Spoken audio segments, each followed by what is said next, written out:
لاہور، اسلام آباد، پشاور سمیت ملک کے مختلف علاقوں میں زلزلے کے جھٹکے محسوس کیے گئے ہیں۔ زلزلہ پیما مرکز کے مطابق ریکٹر سکیل پر زلزلے کی شدت 5.8 ریکارڈ کی گئی ہے، جبکہ زلزلے کا مرکز ہندوکش ریجن افغانستان اور گہرائی 196 کلومیٹر تھی۔ لوگ کلمہ طیبہ کا ورد کرتے ہوئے عمارتوں سے باہر نکل آئے۔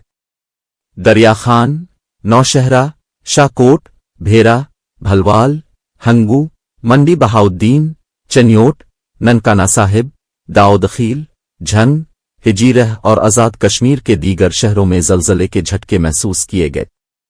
پھالیا، قصور، فیصل آباد، اٹک، مردان، اوکاڑا، بھکر، پسرور، جہانیہ اور صفدرآباد سمیت دیگر شہروں میں بھی زلزلہ آنے کی اطلاعات موصول ہوئیں، تاہم کسی قسم کا نقصان نہیں ہوا۔